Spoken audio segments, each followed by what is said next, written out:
Welcome back to my channel. இன்றைக்கி ஒரு சூப்பரான கேஜெட் பற்றி தான் பார்க்க போகிறோம். என்னென்னு பார்த்தீங்கன்னா மொபைல் டெலஸ்கோப் லென்ஸ், அதோட அன்பாக்சிங் அண்ட் ரிவ்யூ பார்க்க போகிறோம். இந்த லென்ஸை வாங்கலாமா வேணாமா, நான் ஏன் வாங்கினேன், எல்லாமே வந்து டீட்டெயிலாக சொல்ல போகிறேன். வாங்க வீடியோக்குள்ளே போகலாம். அன்பாக்ஸ் பண்ணலாம்.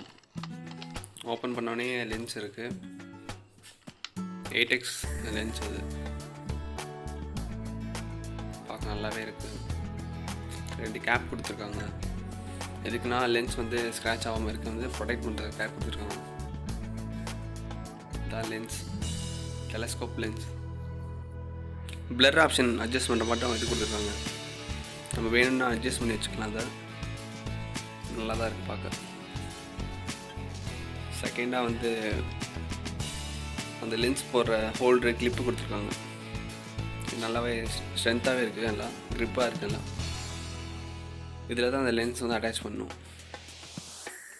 அப்புறம் வந்து ஒரு காட்டன் கொடுத்துருக்காங்க லென்ஸ் வந்து க்ளீன் பண்ண. அவ்வளோதான் பாக்ஸில் இருக்குது. இதை எப்படி ஹோல்டு பண்ணணுன்னா, இந்த கிளிப்பில் வந்து இந்த லென்ஸ் வந்து எப்படி தான் வந்து இது பண்ணணும், செட் பண்ணணும். இந்த மொபைல் லென்ஸ் நான் வந்து ஃப்ளிப்கார்ட்டில் தான் வாங்கினேன். 395 வாங்கினேன். கேமராவில் எப்படி நம்ம மொபைல் எப்படி அட்ஜஸ்ட் பண்ணணும், அட்டாச் பண்ணணுன்னா கரெக்டாக இந்த மாட்டம் செட் பண்ணிடுங்க கிளிப்பை. அதுக்கப்புறம் போட்டிங்கன்னா உங்கள் லென்ஸ் வந்து ஹோல்ட் பண்ணி போடுங்க. கரெக்டாக போட்டிங்கன்னா கரெக்டாகவே இருக்கும். இந்த லென்ஸ் நான் எதுக்காக வாங்கினேன்னு பார்த்தீங்கன்னா, டிக்டாக் எடுக்க தான் வாங்கினேன் இந்த லென்ஸ். நீங்கள் வந்து இந்த மொபைல் லென்ஸ் ஒர்த்தான் கேட்டால் பிக்ஸுக்கு அந்தளவுக்கு ஒர்த்து இல்லை. நீங்கள் வேணால் டிக்டாக் வீடியோ வேணால் பண்ணலாம், அதுக்கு வேணால் ஒர்த்து. சாம்பிள் பிக்சர் வந்து நான் காட்டுறேன்.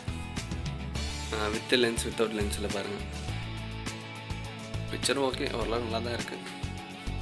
இந்த வீடியோ பிடிச்சா லைக் பண்ணுங்கள், ஷேர் பண்ணுங்கள், மறக்காமல் சப்ஸ்கிரைப் பண்ணுங்கள்.